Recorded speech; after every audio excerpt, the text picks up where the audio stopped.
ایک امریکی پادری ایک دفعہ قادیان آیا. یہ بھی علوم ظاہری و باطنی سے پر کیے جانے کی ایک مثال ہے.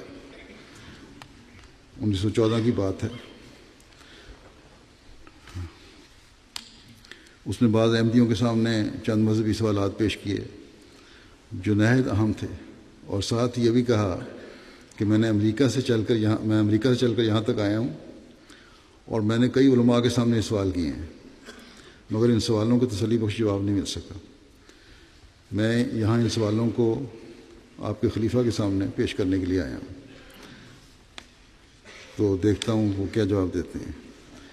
مولوی عمر الدین شملوی صاحب بیان کرتے ہیں کہ سوالات اتنے پیچیدہ اور عجیب قسم کے تھے کہ انہیں سن کر مجھے یقین ہو گیا کہ حضرت صاحب ابھی بالکل نوجوان ہیں اور الہیات کی کوئی باقاعدہ تعلیم بھی انہوں نے نہیں پائی، عمر بھی چھوٹی ہے اور واقفیت بھی بہت تھوڑی ہے.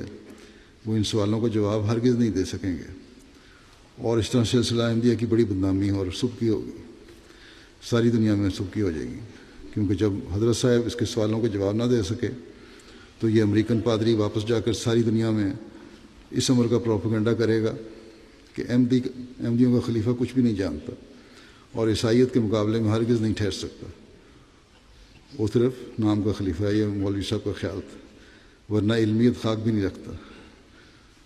تو کہتے ہیں میں اس صورتحال میں بڑا پریشان ہوا. میں نے اس بات کی کوشش کی کہ امریکن پادری حضرت صاحب سے نہ ملے اور ویسے ہی واپس چلا جائے، مگر اس کوشش میں مجھے ناکامی ہوئی. اس بات پر مصر تھا وہ کہ میں نے ضرور مل کے جانا ہے. ناچار کہتے ہیں میں حضرت صاحب کے پاس گیا کہ بتایا کہ امریکن پادری آیا ہے اور کچھ سوالات پوچھنا چاہتا ہے، اب کیا کریں. اس پر حضرت صاحب نے بغیر توقف کے فرمایا اور کہ بلا لو اسے. کہتے بہرحال میں اس کو لے کے حاضر ہو گیا. ان دونوں کے درمیان ترجمان میں ہی تھا. کہتے ہیں امریکن پادری نے کچھ رسمی گفتگو کے بعد اپنے سوالات حضرت صاحب کی خدمت میں پیش کیے، جن کا ترجمہ میں نے آپ کو سنا دیا، اور حضرت مسلم موعود نے نہایت سکون کے ساتھ ان سب سوالوں کو سنا اور پھر فوراً ان کے ایسے تسلی بخش جوابات دیے کہ میں سن کر حیران ہو گیا. مجھے ہرگز بھی یقین نہ تھا کہ ان سوالوں کے حضرت صاحب پرمعارف اور بے نظیر جواب دے سکیں گے.